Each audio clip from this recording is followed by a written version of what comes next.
সুস্বাগতম রিম্পার স্টুডিওতে তোমাদের প্রত্যেককে অনেক অনেক স্বাগত। বন্ধুরা, তোমরা সব কেমন আছো? আশা করছি ভালো আছো, আর আমিও ভালোই আছি। তো আমরা গিয়েছিলাম হচ্ছে মোহনা। তো মোহনা থেকে আমরা এখন যাব হচ্ছে রুমে। হ্যাঁ, তো ভাবলাম যে মানে রাস্তায় যেতে যেতেও তোমাদের সাথে একটু ভিডিওগুলো শেয়ার করে। এই দেখো, এইগুলো হচ্ছে ঝাউ গাছ, জানো তো। তো আমরা তো টোটো করে যাচ্ছি। আমার খুব ইচ্ছে ছিল যে ঝাউ গাছের মানে ওইগুলোতে গিয়ে আর কি একটু ভিডিও করার। তো এমন কপাল, কি বলবো, ওখানে গিয়ে এমন এমন পরিস্থিতি হয়ে গেছে যে একটা শর্ট ভিডিও মানে আমি করতে পারিনি। মানে করেছি ইনস্টাগ্রামে, খুব কম মানে দেখবে তোমরা, দেবো আমি পরে। দুটো খুব জোর, জানো তো। তো ওই দিকে দেখো মারা বসছিলো, এদিকে আমরা বসেছিলাম। তো যাই হোক, আমরা এখন রুমে গিয়ে তারপরে আবার বেরিয়ে আসছিলাম তোমার হচ্ছে বিচের দিকে। তো চলো যাব এবার হচ্ছে সমুদ্রে স্নান করতে। বাট তোমরা ভিডিওতে দেখতে পাবে আমরা সেরকম কিছুই স্নান করিনি। আসলে পুরীতে কত সুন্দর বড় বড় ঢেউ আসছিলো, আর এখানে খুব ছোট ছোট ঢেউগুলো। আর বেশি দূর আমরা যেতেও পারছিলাম না। হয়তো অনেকটা গেলে হয়তো ভালো লাগতো, মজা লাগতো। বাট আমরা যেই টাইমটাতে গিয়েছি সেই টাইমটায় কিন্তু প্রচণ্ড পরিমাণে ঠান্ডা ছিল।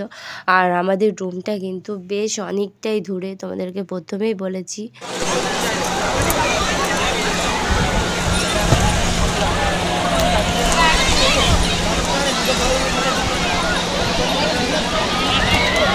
দেখ কত মানুষ, বাবারে।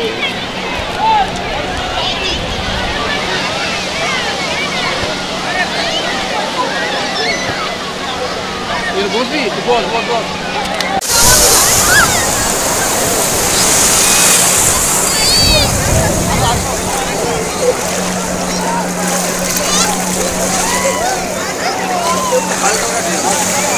হালকা হালকা শুরু হয়েছে। সব সব বলি দিয়ে রাখো। হ্যাঁ,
মেয়েটা জামাটা দেখ, বাচ্চাটা দেখ পড়েছে সুইমিং করে জামা। তো আমাদের রুমটা কিন্তু অনেকটাই দূরে, সে কারণে আমরা বেশি ঢেউ নিতে পারিনি। এখন রুমের মধ্যে এসে স্নান টান করে তোমার যাচ্ছি হচ্ছে ভাত খাবো আর কি হোটেলে।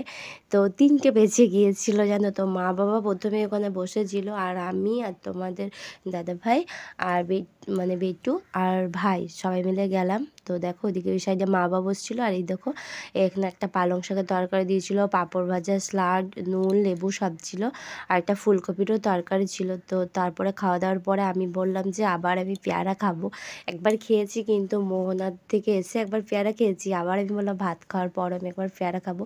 তো দেখো এই সমুদ্রের ধারে আমি আর বেটু বসে আছিলাম। দুপুরবেলায় ঘুমোলে কি হবে, ঘুমোনোর দরকার নেই কোনো। তোমাদের দাদাভাই বলছে চলো সমুদ্রের ধারে একটু বসি গা। তো দেখো পেয়ারা হাতে নিয়ে বসে পড়েছি রোদে, সূর্যের দেখো রয়েছে, সূর্য মানে রোদটা খুব সুন্দর লাগছিল, মিঠি মিঠি রোদে বসে বসে পেয়ারাগুলো এখন খাবো। আর ভয়েসটা দিতে হচ্ছে তার কারণ হচ্ছে গান বাজছিল না তো, তো গানের আওয়াজে তো কপিরাইট আসবে, সে কারণে তোমাদেরকে আমাকে আলাদা করে ভয়েস দিতে হচ্ছে। তো দেখো আমি আর বেটু এখানে বসে আছি। হ্যাঁ, তো মা মেয়ের ভালোবাসা দেখো কত। আর বেটিও কিন্তু একটা সেই চিপস না কি প্যাকেট নিয়ে নিয়েছিল, ওটা খাচ্ছিলো। আর এটা হচ্ছে আমলকি, তো এই সাইডে খুব আমলকি পাওয়া যাচ্ছিলো জানো তো। তো যাই হোক, তো দেখো তারপর আবার সন্ধে হয়ে গেছে, মানে একদম বিকেল করেই আমরা রুমের মধ্যে চলে এসেছিলাম। তারপর আবার রেডি হয়ে যাব। তো এই ড্রেসটাও দেখো আমি নিয়েছিলাম, বাট ভালো করে তোমাদেরকে দেখাতে পারছি না, পরতেও পারলাম না, কারণ আবার সে আমাকে সোয়েটার পরতে হবে। ঠিক আছে, এই যে দেখছো সাইডে হলুদ রঙের সোয়েটারটা, তো বেটুর আর আমার সেম সোয়েটার এই দুটো, তো ইমোজি দেওয়া সোয়েটারগুলো। তো যাই হোক, ওটাই এখন আমাকে পরে নিতে হবে, খুব খারাপ লাগছে, বাট পরতে তো হবেই, শীতকাল কী করব।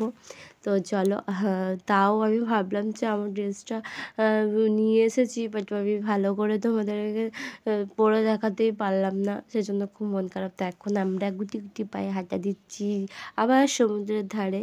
তো আমাদের মন কিন্তু বসছিলই না তোমার রুমের মধ্যে, শুধু মনে হচ্ছিল সমুদ্রের দিকে যাই। আর কতবার যে যাওয়া আসা করেছি তার নয় ঠিক, তার কারণে আমার পায়ের অবস্থা একদম যাচ্ছে তাইভাবে খারাপ হয়ে গেছিলো বন্ধুরা, কি বলবো তোমাদেরকে।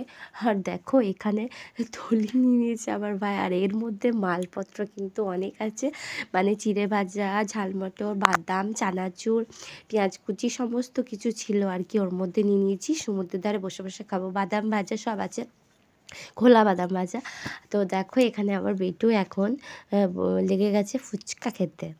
তো দেখো আমার বেটু এখন এখানে ফুচকা খাচ্ছে, আর তোমাদের দাদাভাই জিজ্ঞেস করছে আর কি যে এখানে আশেপাশে কোথাও মানে রুম ভাড়া কীরকম আর কি, এগুলো একটু জিজ্ঞাসাবাদ করছিল।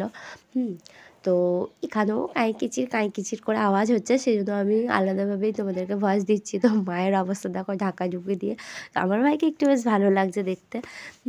এই যে ভাই যেটা পরে আছে সেটাও অনলাইনে নিয়েছে অ্যামাজনে, বাবারই সেই কত টাকা নিয়েছে, 450 টাকা দাম নিয়েছে ওটা, জানো তো।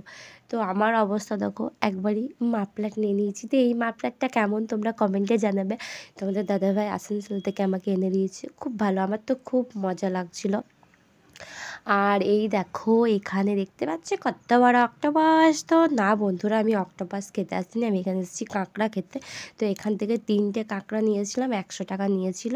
ঠিক আছে, তো চলো এবার, তো শেষে এবার একটু ঘোরাঘুরি করে এই টুকটাক কিছু কিনেছি, ননদের জন্য একটা ব্যাগ, পেন, হ্যাঁ, আর তো ওই হেনা তেনা একটু একটু জিনিস কিনেছি, বেশি জিনিস একদমই কিনিনি বন্ধুরা।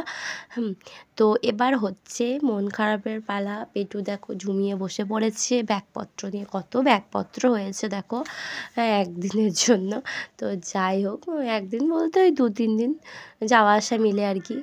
তো এবারে হচ্ছে বাস আসার পালা, বাসটা কত লেটে এসেছে তোমরা চিন্তা করতে পারবে না। 6টা বলেছিল, 25 না 30-এ, তো বাসটা এসেছে বোধহয় 7টায়। তো আমরা অনেক আগে চলে এসেছিলাম, 5:30টায় আমরা বেরিয়ে গিয়েছিলাম রুম থেকে, তারপর চা খেয়ে এখানে এসে গেছি তোমার একদম ওই 6:30 কত বাজে। তো এতক্ষণ ধরে আমরা কোনো দাঁড়িয়ে দাঁড়িয়ে আমার তো কোমর শেষ। তো চলো বন্ধুরা আমি বাড়ি যাই, তোমরা খুব ভালো থেকো, সুস্থ থেকো।